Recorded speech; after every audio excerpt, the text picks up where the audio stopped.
How many Raptors? Starship is getting a major upgrade? What's new in the Starship FAA lawsuit saga? Rocket Lab takes another step into reusability? Has China just won the orbital methane rocket race? And India is flying to the moon. My name is Felix, welcome to What About It, let's dive right in. Starship updates. Welcome back to Starbase, a place that can be defined with only one word: progress. Elon reveals the future of the Raptor engine. Booster 12 is almost ready to be assembled, a weird tank has rolled out of the high bay, and that's only the tip of the iceberg in this jam-packed episode. I'm excited to show you all of it, follow me. Last time we dove deep into the refined design of the steel plate set to shield the launch complex during those fiery engine tests and, of course, the much anticipated next orbital launch attempt. While it seems like the plate itself is pretty much prepped and ready except for the trio of manifold-less panels, there's still a crucial piping system missing from this crazy puzzle. It's a detail, but currently the missing link seems to be the pipe that's supposed to connect the Y-splitter with the small manifold. Get that done and we're left with the easy peasy task of connecting the straight pipe to the 5-foot underground one and the slightly angled pipe to the 4-foot water feed line. Then it's a wrap. The whole system gets a snug concrete coat for extra protection and the testing can finally resume. Isn't this outright crazy? My biggest concern for a near-future second launch was the deluge system readiness. That's out the window now. But let's hit the brakes for a moment. Considering that the water has nowhere to go, I wouldn't bet my money on long tests without some serious heat to vaporize all the water. Now, what's a good heat source besides the scorching Texan sun? Right, a super heavy booster. While it doesn't seem like a prototype will be placed in the orbital launch mount hold-down clamps anytime soon, we're definitely getting closer. New stabilization pins were spotted on the launch deck, so it's all starting to look rather promising. But did you know that Starship's launch wasn't the only time that the orbital launch mount went under the knife for repairs? Let's roll back the calendar to July 11th, 2022, exactly a year ago at the time of recording this episode. Remember. Back then, Booster 7 testing took a fiery turn when an explosion blew a kiss to the orbital launch mount, causing a weeks-long testing hiatus. As unexpected as it was, it quickly became clear that venting all the oxygen and methane under the launch stand was basically asking for a disaster. One little spark was all it took to light that dangerous mixture. Thankfully, SpaceX wasn't exactly created yesterday. The remedy? An engine chill collection system to reroute those gases safely behind the tower, effectively solving the problem. Despite this hiccup, Booster 7 got good servicing thanks to the ever-handy OLM maintenance platform. Now you might be wondering how a booster aft section can now get serviced. Isn't there a hunk of steel plate in the way? Don't worry, on July 7th, the OLM work platform was rolled over the steel sandwich, proving it could take the weight without breaking a sweat. That's one of the many advantages of SpaceX's system over a traditional flame diverter, which would make Starship servicing a real brain teaser. Now, will this system hold up to the power of 33 engines? There is no other way to know besides just giving it a try. Someone's got to push the button, and after the cloud settles, we'll know. Sometimes it's very simple. There's also been a flurry of activity around the orbital launch integration tower. On July 10th, the Mechazilla arms, or the chopsticks as they are fondly called, were brought down. This again confirms that the tower stood up impressively well to the initial test flight. No fixes needed here. Once the taller ship quick disconnect plate was reinstalled on July 1st, an elongated work platform was mounted at the arm's end to allow for plate maintenance. All these clues seem to imply that the launch site will soon be ready to welcome boosters back into its fold. But let's not forget, a Starship launch is a no-go without its upper stage, the ship. This takes us to the suborbital sector of the launch complex. Man, this is exciting stuff. This is Ship 25, our current best buddy and the next orbital contender, currently sitting on Pad B. If you jog your memory, you might remember it blazing through a spin prime test and a fiery 6 Raptor static fire test not too long ago. Since then, Ship 25 has been at a bit of a standstill. That's not a bad thing at all. It's just presumably waiting for its booster companion to continue its test run. But the gears started turning again on June 10th, when the prototype was hooked up to the LR-11000 crane, typically a telltale sign of impending work on its internal tanks. It's a preventive measure to ensure an unpressurized ship doesn't buckle under its own weight, potentially trapping or even injuring workers inside. Later, the hatch to the methane tank was opened up and ventilation hoses were connected. Bingo! This allowed the crew to venture inside and get their hands dirty with the required checks and maintenance work. Here's hoping that these are some of the last steps to overcome before we see Ship 25 rocketing off into the skies. Meanwhile, Elon Musk graced us with an image of the engine section of this prototype. It may appear a bit scruffy at first, but that's because its engine shielding was removed some time back and is now enjoying a break near the launch pad. As for the reason behind this move, we can only speculate. Could it be to allow better access to the engines, or perhaps SpaceX has cooked up a sturdier shield design that will soon find its place? Any thoughts? Share them in the comments section. Elon's tweet further reaffirmed the planned integration of 6 vacuum engines on future ships. I had some fun in Photoshop. The upgrade to 9 engines in total wouldn't just pave the way for faster space journeys. Did you know that it could also provide enough thrust to employ the ship as an emergency escape system, thanks to the new hot staging system? Musk further lifted the curtain on their plans to amp up the Raptor's thrust by an impressive 20%.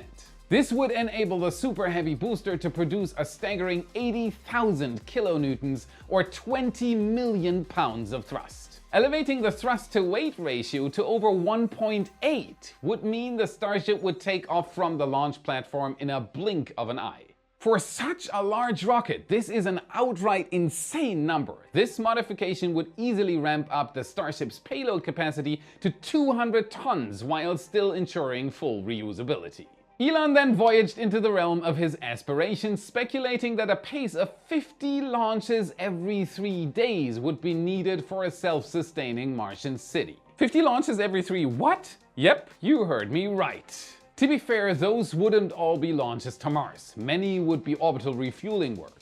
Still, if Starship works out, the future will definitely be full of exciting interplanetary missions. Remember the SpaceX Starship launch that sparked an FAA lawsuit? Let's chat about this for a second. I'm looking at this on a website and app that has really changed the way I research and read news. Ground News, a platform established in 2018 by a former NASA engineer, offers a clear overview of this and many other politically charged issues. Among other things, I've been using the Ground News site and app for their accessible summaries of space news. They provide valuable data breaking down on the SpaceX FAA story, revealing coverage from 81 worldwide sources, with 61% centrist bias and a notable 30% leaning left, leaving a potential blind spot in right-wing perspectives. Ground News also analyzes source ownership. Did you know that almost all news outlets are owned by very few big players? In this case, predominantly by media conglomerates at 58%, with private owners and private equity trailing behind. Its factuality graph indicates which sources remain fact-oriented, while a global coverage breakdown shows the US and India leading in this report. Ground News highlights stories that are being under or over-reported in the media, helping you cultivate a more balanced overview. They give you the missing info. Is the news you're looking at biased? What other news is there about the same topic? How do the headlines influence the reader? All this is needed if you want to trust a news source. Visit ground.news/whataboutit and subscribe for a 30% discount on unlimited access. Want to see the entire picture? Ground News. And while we're at it, let's stay with the FAA lawsuit a little longer. There are new insights.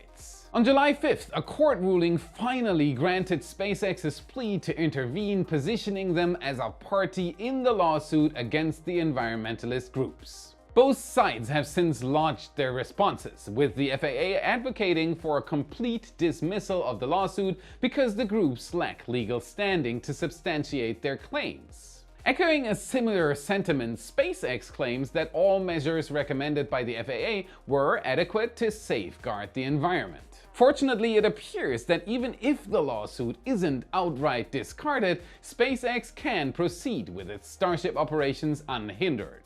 Though if the lawsuit is lost, the FAA might be forced to conduct a full environmental assessment at Starbase. This would bring all launch activity at the facility to a standstill for at least a year, if not more.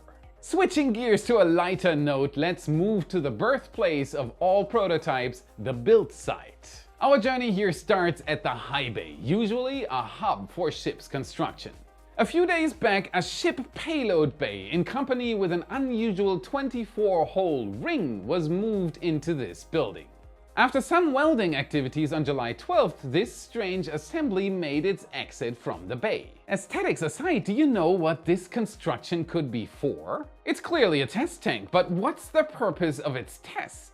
Considering the recent issues with ships' payload bays, it's most likely a structural test article that will be tortured at Massey's facility. The mounting points on top suggest that this one may be destined for the nose cone stress cage that has crushed some steel in the past. While that's expected, the intriguing part is the ring on top. Previously, some suspected that it might be a hot staging ring with engine exhaust outlets. One of two designs in the race, and by some deemed as the much more likely one. But then why would it be attached to a ship test article while the real thing will mate to the booster?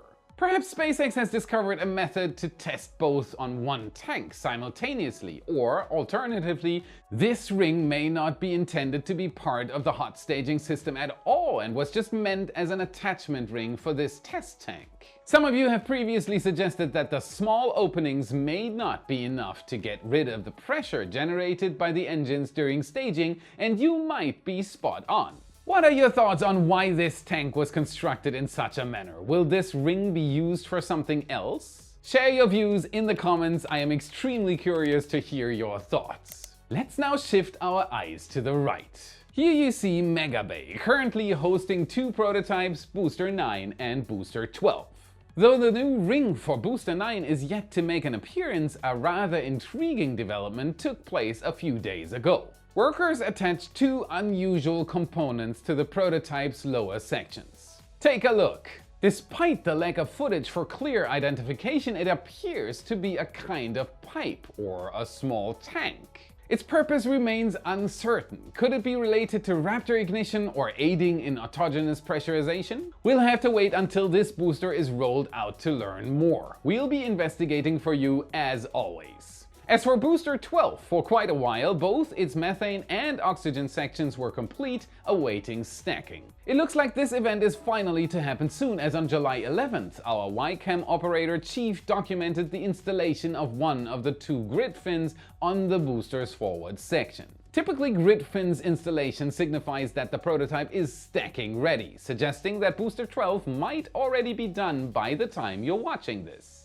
The remaining question is, which prototype will pair with it? Ship 26 or 28 or maybe even higher? Please let me know in the comments. I love reading your takes on things happening at Starbase, and while you're at it, hit that like button hard, subscribe, share this video with your family and friends, and consider becoming a wise supporter. For just $1 per month, you get access to daily Starbase photo galleries from Chief, over 100 high-quality photos every single day, and countless other extras on top. No matter how much you decide to give, everyone gets the same supporter content and access. The link to our Patreon page is in the description, and I am so thankful to the thousands of supporters who already support us. You allow us to spread our passion for rockets and space. Thank you. Currently, SpaceX holds the crown when it comes to reusability, but it's encouraging to see other companies now recognizing how critical it is for cost-effective launches. Rocket Lab is one such firm, and they are gearing up to launch another Electron. With a playful mission name like Baby Come Back, one can't help but appreciate their creativity. I had the song in my head instantly. This rideshare mission aims to transport 7 payloads into a sun-synchronous orbit, or SSO. Do you know what an SSO is? Is it edible? Sadly not. Picture a globe of Earth rotating on your desk. Got it? Now envision a tiny toy satellite orbiting the globe. Isn't that pretty? If our tiny satellite is in a sun-synchronous orbit, it means that each time the satellite circles back to a specific location, let's say directly above your desk, the local time there is identical. This is particularly useful for weather satellites. It enables them to capture images of different Earth regions at the same time each day, thereby simplifying day-to-day weather comparisons. Kind of the opposite of geostationary. It's not stationary in its location, but in its time at a specific location. The Baby Come Back mission intends to deploy 7 spacecraft. 4 NASA Starlings, not to be mistaken with Starlink, to test various autonomous operations between satellites, which will later enhance autonomous missions in deep space. Electron's Kick Stage will also host 2 Spire satellites to reinforce its fully launched constellation of over 100 multi-purpose satellites. Finally, Rocket Lab will dispatch Telesat's LEO 3, a demonstration satellite that will aid the company in the development of its own future constellation of 200 low Earth orbit broadband satellites. The Electron's booster was specifically modified for this mission. Seals on the interstage and the internal parts of the Rutherford engines aim to prevent seawater contamination. Now you might be wondering why they would want to prevent seawater from entering the booster. You see, this time Electron is also equipped with a parachute, allowing for a gentle splashdown in the ocean. A dedicated recovery vessel will then retrieve it for subsequent refurbishment. Rocket Lab's ambition is to refly a recovered Rutherford engine by the end of this year, though it still has a long way to go before reusing the entire booster. Unfortunately, it seems that much like SpaceX's experience with fairing recovery, Rocket Lab has determined that snagging the booster with a helicopter isn't the most practical approach. While Rocket Lab appears to be smoothly sailing with their rocket developments, the same can't exactly be said for United Launch Alliance, who have stumbled upon another hurdle. As some of you might recall, recently it was discovered that ULA's upcoming Vulcan Centaur's second stage will require additional reinforcements. This was discovered when the test article at the Marshall Space Center unexpectedly burst into flames during testing. Even though the date again shifted, it looks like now things are back on track for the Certification 1 flight, with hopes of conducting the lunar mission before the end of this year. Unfortunately, the same can't be said about preparations for the second certification flight, which has run into somewhat of a snag. During a static fire of one of the 2 BE-4 engines utilized by Vulcan Centaur at Blue Origin's testing facility, the engine spontaneously blew up. It's an ex-BE-4 now. Now you might be wondering, Raptors blow up all the time, so why is this such a big deal? While it's not a deal breaker, the key distinction here is that Raptor engines typically explode when they are pushed to their absolute limits. Moreover, SpaceX has a plethora of them ready for testing. In comparison, this was a standard test of an engine that was intended to actually take flight. Plus, Blue Origin doesn't churn out a new engine every couple of days, meaning it's going to take some time to build a replacement. However, it is important to remember that this isn't necessarily a bad thing. After all, testing is meant to uncover potential flaws or mishaps. Perhaps there was an assembly error, or maybe this was simply a faulty unit. There's always going to be a certain percentage of engines that don't make the cut, and that's why we test them. Tory Bruno, the CEO of the United Launch Alliance, already responded on Twitter, giving some more information. He calls it an ATP failure, which likely stands for acceptance to proceed. It's what I described. The engine is being tested to see if it is actually flight worthy. Let's hope Blue Origin can construct a new engine swiftly enough to avoid delaying the already overdue Cert 2 flight. As you can see, this year many companies and agencies are trying to get to the moon with varying success. Here's another one trying its best. The Indian Space Research Organization, or ISRO, with a budget that is just a tenth of NASA's, wants to demonstrate its capacity for incredible achievements. Priced at a mere $90 million, the Chandrayaan-3 mission is aiming to succeed where its predecessor Chandrayaan-2 fell just short, successfully landing on the moon. The previous mission was incredibly close to success, but a simple software glitch led the Vikram lander crashing into the lunar surface, resulting in a partial mission failure. Determined to learn from past mistakes, Chandrayaan-3 aims to do better, skipping the orbiter stage and focusing on achieving a successful lunar landing. With a redesigned structure and updated software, the mission aims to have the lander successfully touch down on the moon and deploy a rover to conduct surface experiments. The launch is slated for July 14th, with ISRO's homegrown launcher, the Launch Vehicle Mark III, as the chosen rocket. If all goes as planned, the lander will make its landing attempt on August 23rd, with the mission's duration being a solid 2 weeks. I don't have to emphasize what kind of an achievement this would be for India. For real-time updates on this mission along with other space missions, be sure to follow me on Twitter at Felix Schlang. Lastly, in an unexpected turn of events, the race for the first methane-powered rocket to reach orbit has concluded, with neither Starship nor Vulcan Centaur or Relativity Space claiming the win. Allow me to introduce you to the Chuche-2Y2, a fully liquid methane and oxygen-powered rocket which successfully achieved orbit on July 12th. The Chuche-2 is the product of Chinese startup Landspace, which has previously seen 2 of its rocket launches end in failure. However, this time the mission was a resounding success. The vehicle was driven by 4 ZQ-12 engines that powered the booster into the sky, followed by a successful separation and ignition of the vacuum-optimized engine. In an effort to avoid jeopardizing the payload, this mission was executed without any on board. Problem solved. Uniquely, this Chinese launch was extensively covered, featuring some impressive drone footage during liftoff. It remains to be seen whether the company can replicate this success. Nonetheless, China is on the spaceflight table more than ever before. What are your thoughts on this? Have you expected the Chinese to outpace the United States in this achievement? Or maybe it doesn't really affect anything in the long run? Share your opinions in the comments. That's it for today. Remember to smash the like button and subscribe for more awesome content. Check out our epic shirts in your favorite Space Nerd store. A link is in the description. And if you want to get even smarter about space and rockets, watch this video next to continue your journey. Thank you very much for watching, and I'll see you again in the next episode. Booster, welcome. I don't know. Shep 25. Y2. Y2. Take a look. Take a look. Over 1.